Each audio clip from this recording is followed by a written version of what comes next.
नाज़रीन गिरामी, अस्सलामु अलैकुम वरहमतुल्लाहि वबरकातुहू।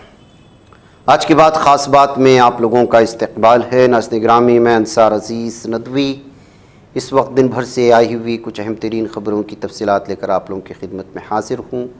तफसीलात में जाने से पहले आप लोगों से जो दरख्वास्त होती है उस पर तवज्जो करने की अपील करता हूँ। आइए नाज़रीन गिरामी, पहली ख़बर की जानिब बढ़ते हैं। सफ़ा बैतुल माल के ज़ेर एहतिमाम 1000 ईद पैकेजेस की मुस्तहिक़ ख़ानदानों में तकसीम आवरी हुई है।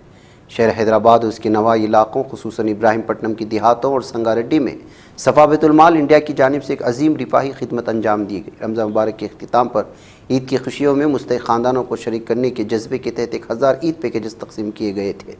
ये पैकेज ऐसी ज़रूरतमंद अफराद और ख़ानदान में पहुँचाए गए थे जो माशी तंगदस्ती और गुर्बत के बायस ईद की तैयारियों से महरूम थे। सफ़ा बैतुल माल इंडिया की खिदमत न सिर्फ एक फलाही इक़दाम है बल्कि इंसानी हमदर्दी, खैरख़ाही और माशरती ज़िम्मेदारी का बेहतरीन नमूना भी है। इन पैकेजेस में रोज़मर्रा की ज़रूरी अशिया के साथ साथ ईद के मौके पर इस्तेमाल होने वाली मखसूस अशिया भी शामिल की गई थी ताकि मुस्तहिक़ अफराद भी ईद की खुशियों में बिला किसी एहसास महरूमी शरीक हो सके। ये तकसीम नहायत मुतनज़्ज़म अंदाज में मकामी कारकुनान की निगरानी में अंजाम दी गई।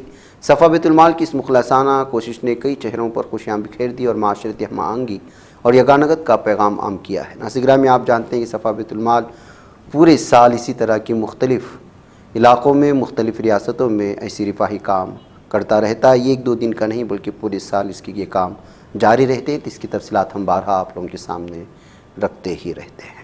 वक्फ तरमीमी बिल 2025 जो अब कानून बन चुका है के ख़िलाफ़ जारी एहतिजाजी मुजाहरों पर समाजवादी पार्टी की रुकन पार्लियामेंट डिम्पल यादव ने जुमेरात को सख्त रद्द-ए-अमल ज़ाहिर किया। उन्होंने कहा कि अगर एहतिजाज शाइस्तगी और अमन के साथ किया जाए तो हुकूमत को इस पर कोई एतराज़ नहीं होना चाहिए क्योंकि ये आवाम का आईनी हक़ है। दिल्ली में प्राइवेट स्कूलों के ज़रिए फ़ीस में इजाफे किए जाने का मामला सुर्खियों में। इस दरमियान Delhi public school DPS Dwarka के बाहर आज फ़ीस में इजाफे से नाराज़ सरपरस्तों ने ज़ोरदार मुजाहरा किया। बताया जा रहा है कि इस मुजाहरे के दौरान स्कूल ने सभी तलबा को यरगमाल बना लिया, जिस पर मुजाहिरीन ने शदीद गम और गुस्से का इजहार किया। सरपरस्तों का इल्ज़ाम है कि स्कूल ने बच्चों को यरगमाल बना लिया है, उन्हें एक जगह रखा गया और क्लास में भी नहीं ले जाया जा रहा। AIADMK और BJP और दीगर हलीफ मिलकर तमिलनाडु असम्बली इंतखाबात लड़ेंगे। इस इत्तेहाद का ऐलान आज किया गया। इस इत्तेहाद का ऐलान आज चेन्नई में एक प्रेस कॉन्फ्रेंस में किया। प्रेस कॉन्फ्रेंस में मरकज़ी वज़ीर दाखिला अमित शाह ने कहा कि इलेक्शन कौमी सतह पर नरेंद्र मोदी की क़ियादत में और रियासती सतह पर अड्डापाडी की क़ियादत में लड़ा जाएगा। बांग्लादेश का इलेक्शन कमीशन दिसंबर तक मुल्क में आम इंतखाबात कराने की तैयारियां कर रहा है और कमीशन के एक आला अहदेदार ने कहा कि इंतखाबात की शेड्यूल का फैसला हुकूमत की रजामंदी से किया जाएगा। इत्तला कमीशन के एक आला अहदेदार ने दी है। बांग्लादेश की मीडिया रिपोर्ट्स में इलेक्शन कमिश्नर मोहम्मद अनवारुल इस्लाम सरकार के हवाले से बताया गया है कि कमीशन दिसंबर में आम इंतखाबात कराने पर गौर कर रहा है। इसके लिए वोटर लिस्टों को हतमी शक्ल देने का काम जारी है। बांग्लादेश की एक अदालत ने साबिक़ वज़ीर-ए-आज़म शेख हसीना, उनकी बेटी साइमा वाजिद पोतोल समेत 18 अफराद के खिलाफ नए वारंट गिरफ्तारी जारी कर दिए हैं। पूर्वांचल न्यू टाउन प्रोजेक्ट में प्लाटों को अलाटमेंट में बदनवानी के इल्ज़ामात की वजह से ये कार्रवाई की गई है। कांग्रेस ने जुमा को मोदी हुकूमत पर सख्त तनकीद करते हुए इल्ज़ाम आयद किया है कि इसके खौफ, धोखा और धमकी पर अपनी पॉलिसी के बायस हिंदुस्तान में गैर मुल्की सरमायाकारी यानी FDI तकरीबन ख़त्म हो चुकी है। झारखंड में भारतीय जनता पार्टी को उस वक्त बड़ा सियासी झटका लगा जब उसके साबिक़ रियासती सदर ताला मरांडी ने पार्टी से इस्तीफा देकर झारखंड मुक्ति मोर्चा का दामन थाम लिया। उन्होंने जुमा को वज़ीर आला हेमंत सोरेन की मौजूदगी में पार्टी में शमूलियत इख्तियार की। राजस्थान के साबिक़ वज़ीर आला और कांग्रेस सीनियर रहनुमा अशोक गहलोत ने राष्ट्रीय स्वयं सेवक संघ और भारतीय जनता पार्टी पर शदीद तनकीद करते हुए इल्ज़ाम लगाया कि उनकी जहनीत में छूत छात का एहसास रचा बसा है, जिसकी वजह से मंदिरों में इम्तियाजी सलूक के वाक़यात पेश आ रहे हैं। वज़ीर आज़म नरेंद्र मोदी की जानिब से रोज़गार से मुतालिक स्कीम का ऐलान एक बार फिर हिज़्ब इख्तिलाफ के निशाने पर आ गया। लोकसभा में रहनुमा अपोजिशन राहुल गांधी ने सख्त तनकीद करते हुए स्कीम को महज एक जुमला करार दिया और नौजवानों से किए गए वादे को धोखा बताया। मुंबई के धारावी रीडेवलपमेंट प्रोजेक्ट को लेकर एक बार फिर तनाज़ा खड़ा हो चुका है। अंग्रेज़ी अखबार इंडियन एक्सप्रेस की एक रिपोर्ट में बड़ा इंकशाफ किया गया कि अडानी ग्रुप के तहत जारी इस मंसूबे में धारावी के 50,000 से 1 लाख रिहायशियों को मुंबई के सबसे बड़े और सरगर्म कचरे के ढेर देवनार लैंडफिल पर मुंतकिल करने की तजवीज़ दी गई है। بہار میں شدید آندھیاں، بارش اور آسمانی بجلی گرنے کے نتیجے میں مختلف اضلاع میں اب تک 80 افراد جاں بحق ہو چکے ہیں، جبکہ فصلوں اور املاک کو بھی شدید نقصان پہنچا ہے۔ بہار حکومت کے وزیر برائے آفات سماوی وجے کمار منڈل نے جمعہ کو اس المیے کی تفصیلات فراہم کرتے ہوئے کہا کہ متاثرہ خاندانوں کے ساتھ حکومت پوری ہمدردی رکھتی ہے۔ دہلی کی بیرونی شمالی ضلع کی سائبر پولیس نے سوشل میڈیا پر سستی ایئر لائن ٹکٹ کا جھانسا دے کر لوگوں کو لوٹنے والے 2 خطرناک سائبر مجرموں کو گرفتار کر لیا ہے۔ گرفتار ملزمان کی شناخت سلمان شاہی صدیقی اور روہت راجارام کے طور پر ہوئی ہے۔ Digital personal data protection act کی ایک دفعہ کے خلاف انڈیا بلاک کی پارٹیوں نے آواز بلند کی ہے۔ آج انڈیا بلاک میں شامل اہم پارٹیوں کے لیڈروں نے ایک مشترکہ پریس کانفرنس میں اس ایکٹ میں شامل ایک دفعہ پر اپنی تشویش کا اظہار کیا اور کہا کہ اس دفعہ کو ہٹایا جانا چاہیے۔ پریس کانفرنس میں اپوزیشن اتحاد کے لیڈروں نے کہا کہ digital personal data protection act کی ایک دفعہ RTI حق اطلاعات ایکٹ کے تحت لوگوں کو ملی طاقت پر حملہ کرتے، اس سے RTI بے اثر ہو جائے گا۔